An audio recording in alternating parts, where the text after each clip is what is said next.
বিসমিল্লাহির রহমানির রহিম। Hello everyone, আসসালামু আলাইকুম। স্বপ্ন নূরের সংসার থেকে আমি নূর আপনাদেরকে ওয়েলকাম করছি আমার চ্যানেলের নতুন আরও একটি লাইফস্টাইল ব্লগ ভিডিও দেখার জন্য।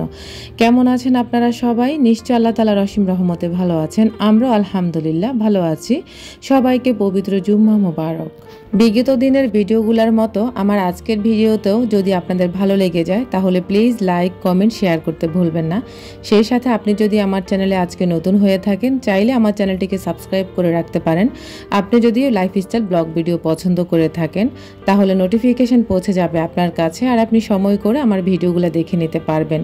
আর প্লিজ মাস্ট বি একটি লাইক দিয়ে যাবেন। আপনার ছোট্ট একটি লাইক এই ভিডিওটা আরও 10 জন মানুষের কাছে পৌঁছে দিতে সাহায্য করবে। আজকে আমার ছোট রুমটা থেকে আপনাদের সাথে ভিডিও স্টার্ট করেছি। জানি না আপনাদের কাছে কেমন লাগবে, তবে আমি সবসময় আশা করি ইনশাল্লাহ আমার প্রিয় আপু ভাইয়াদের আমার ভিডিওগুলো অনেক বেশি ভালো লাগে। তারা আমাকে ভালোবেসে ভিডিওগুলো দেখে থাকেন। তো আজকে একদম মাগরিবের আজানের সময় বা একটু আগে আর কি ভিডিওটি করেছি। কেন জানি আমার কাছে ভালো লেগেছে। ওই যে আরাফের একটা বেলুন রেখেছিলাম বেডের কর্নারে, তো ওটা লাইটিং বেলুন আর কি। তো ওটা আমার কাছে ভালো লেগেছিল আর রুমটাও গোছানো ছিল। তো যেরকম ছিল আর কি, আমি কিন্তু গোছাইনি, মানে রেগুলার যেরকম ছিল সেরকমই আপনাদের সাথে শুরু করে দিয়েছি বা ভিডিও করেছি। জানি না আপনারা কে কী মনে করবেন। আর বারান্দার অবস্থা দেখেন, একদম বাজে একটা অবস্থা হয়ে আছে। গত 2-3 দিন আগে দেখেছিলেন আমি একটা ভিডিও শেয়ার করেছিলাম, সেখানে আমি পরিষ্কার করেছি, কিন্তু একদিন না যেতে আবার সেম এই অবস্থা হয়ে গেছে। যাই হোক, এখন চলে আসছি কিচেনে। যদিও অনেক লম্বা একটা সময় ধরে এই কিচেনের এই জিনিসপত্রগুলো ধোয়াপালা করেছি, অনেক বেশি কষ্ট হয়েছে। আর আমার হাতের অবস্থা খুবই 12টা বেজে গেছে। যত জিনিসপত্র এখানে দেখতে পাচ্ছেন এগুলা সব আমি ক্লিন করেছি, একদম কর্নার র্যাকটা পর্যন্ত ক্লিন করেছি। তো আজকে কেন জানি আমার এনার্জি চলে আসছে যে আমি কাজ করব। আর এখানে দেখতে পাচ্ছেন কাজের জন্য কত কিছু যে আমি ব্যবহার করেছি। আর কিচেনের জানালাটা অলরেডি এক ঘষা মাজা দিয়ে দিয়েছি। এখন শুধু ফাইনালি আমি সুন্দর করে আরও একবার ডিপ ক্লিন করে মুছে নেব আর কি। আর জানালার গ্রিলের অবস্থা দেখেন, একদম একটা বাজে অবস্থা হয়ে আছে। তো যেহেতু একটু বিজনেস নিয়েও ব্যস্ত সময় পার করেছি, সেই সাথে গ্রামে গিয়েছি, ঈদ গেছে, যার কারণে সব মিলিয়ে পরিষ্কার করে উঠতে পারিনি। সেই সাথে অনেক বেশি অসুস্থও থাকি। শুধুমাত্র চ্যানেলের কারণে আমি ভিডিওগুলো করে যাই আর কি। তো যাই হোক, আজকে কিন্তু রাতেই কিচেনের কাজগুলো করে ফেলেছি, সেই সাথে কিন্তু দিনেও করেছি। তো আমার আজকের ভিডিওটি দেখলে হয়তো আপনাদের কাছে ভালো লাগবে। এবার চলেন আপনাদের সাথে আমার ভিন্ন রকম একটা খুদের ভাত বা বউয়া ভাতের রেসিপি শেয়ার করি। আমার কিচেনটা কিন্তু বেশ পরিষ্কার আছে, তারপরে কিছু কিছু জায়গা ছিল ওগুলো অপরিষ্কার আছে, ওগুলোকে পরিষ্কার করে আপনাদের সাথে ইনশাল্লাহ ভিডিও আকারে আগামী ভিডিওতে হয়তো আপনারা দেখতে পাবেন। তার আগে আপনাদের সাথে শেয়ার করি, এখানে আমি পরিমাণ মতো তেল দিয়ে রসুন কুচি আর পেঁয়াজ কুচি দিয়েছি, সাথে 3-4টা শুকনো মরিচ দিয়ে, তেজপাতা দিয়ে, তার মধ্যে আদা দিয়ে দিলাম, ব্লেন্ডার করা আদা, সেই সাথে 3-4টা তেজপাতা দিয়ে ভালো করে ভেজে নিয়েছি। তারপরে পাতলা করে একদম কিউব করে কেটে রেখেছি। এরকম আলু, আমি বেশ কিছু আলু এভাবে কেটে পাতলা পাতলা করে নিয়েছি। এগুলো এখন আমি ওই যে পেঁয়াজ আর রসুনের মধ্যে দিয়ে, তেলের মধ্যে দিয়ে ভালো করে ভেজে নেব, যাতে করে সিদ্ধ হয়ে যায় আর কি। আর আলুটা আসলে সিদ্ধ হতে বেশিক্ষণ টাইম লাগে না, প্রায় 5 থেকে 6 মিনিট এভাবে ভাজলে একদম অটোমেটিক সফট হয়ে যাবে। তো বেশি একটা ভাজার দরকার নেই, হালকা 50% ভাজা হয়ে গেলে তার মধ্যে উপর থেকে আপনারা ঢেলে দেবেন আগে থেকে দেওয়া চালগুলো। তো আপনারা চাইলে পোলাও চাল ব্যবহার করতে পারেন, আমার এগুলো আতপ চাল, তো আতপ চাল দিয়েও হয়। আর খুদের ভাত দিয়ে খুদ দিয়ে তো অবশ্যই ভাত আরও সুন্দর হয়। তো আজকে আমার কেন জানি মনে হলো যে এই খুদের বউয়া ভাতের সাথে এভাবে আলুগুলোকে একটু ভেজে দিলে খেতেও ভালো লাগবে বা রেসিপিতে একটা ভিন্ন রকম স্বাদ আসবে। তো আমার বাচ্চারা কিন্তু এই ভাতগুলো অনেক বেশি পছন্দ করে থাকে, তো ওদের জন্য ভাবলাম এইভাবেই করে নিই, যেটা ঝটপট করা যায় আর কি। তো গতকাল রাতে আমি কিচেনটা বেশ কিছুক্ষণ পরিমাণ প্রায় 3-4 ঘন্টা পর্যন্ত পরিষ্কার করেছি, যার কারণে আমার শরীরে কোনো এনার্জি নাই। আমি চাচ্ছি যে কিভাবে ঝটপট কি করা যায় যেটা আমার কষ্ট কম হবে। তো দেখলাম যে এটাতে কষ্ট কম হয়। এখন আমি কিন্তু আলু আর চালের উপরে ফুটন্ত গরম পানি দিয়ে দিয়েছি। ডালগুলা কিন্তু একদম পরেই দিয়েছি, ডাল একসাথে ভাজিনি, কারণ একসাথে ভাজতে গেলে দেখা গেছে ডালগুলো অনেক বেশি সিদ্ধ হয়ে যাবে। সেই ক্ষেত্রে বউয়ার কালারও সুন্দর আসবে না এবং কি খেতেও তেমন একটা ভালো লাগবে না।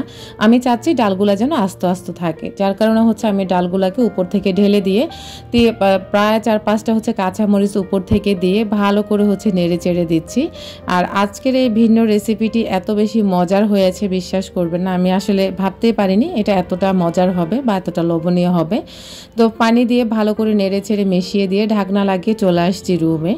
আর প্রতিটা গৃহিণীর কিন্তু এই কাজগুলো প্রতিদিন করতে হয়। আমার যে কি যে খারাপ লাগে মাঝে মাঝে যে প্রতিদিন দিনের বেলা এই কাজগুলো করি, একটা রাত মাত্র পার করি, আর এই একটা রাতে কিন্তু সব কিছু এলোমেলো হয়ে যায়, মাঝে মাঝে মানে মেজাজটাই খারাপ হয়ে যায়। তো ইচ্ছে করে একদম শুয়ে বসে থাকতে, কিন্তু চাইলেও তো শুয়ে বসে থাকা যাবে না, যেহেতু আমি আমার একক সংসার বা আমি আমার কাজগুলো আমাকেই করতে হবে। আর আমার তো হেল্পিং হ্যান্ড রাখার মতো কোনো ধরনের অ্যাবিলিটি নেই, যার কারণে হচ্ছে থাকলে কিন্তু অবশ্যই আমি রেখে দিতাম। যাই হোক কাপুরা, অথবা মাঝে মাঝে বলি যে আসলে হেল্পিং হ্যান্ড ছাড়া কাজ করা সম্ভব সেটা যদি আপনার মনে এনার্জি থাকে বা শরীরে এনার্জি থাকে বা আপনার নিজের কাজ নিজে করতে পছন্দ করেন, সেই ক্ষেত্রে না রাখলেও চলে, যেটা আমি পছন্দ করি আর কি। যাই হোক, ওই দিক দিয়ে কাপড় চোপড়গুলো ভাঁজ করে চলে আসছে আমার বউ আবার দেখার জন্য। আর আমার এই ড্রেসটি যে দেখেছেন ভাঁজ করেছি, ড্রেসটি আপনারা অনেক বেশি পছন্দ করেছেন। আর এই কমলা কালারের ড্রেসটি আমাকে পুষ্প আপু হচ্ছে গিফট করেছিল। তো যাই হোক, এখন হচ্ছে আমি এসে দেখলাম যে একদম আমার খুদের ভাতগুলো একদম পানি এত সুন্দর পরিমাণে হয়েছে। আমি কোনো পানি মেপে দিই না, অনেকে হচ্ছে পানি মেপে দেয় পোলাওতে কিংবা বৌয়া ভাতে বিভিন্ন বা রান্না বান্নাতে।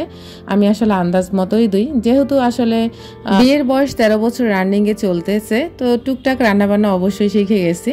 তা আপনারা নিশ্চয় দেখে বুঝতে পারছেন যে আমার বৌয়া ভাত বলেন বা যেটাই বলেন অনেক বেশি মজার হয়েছে, সত্যি কথা আলহামদুলিল্লাহ।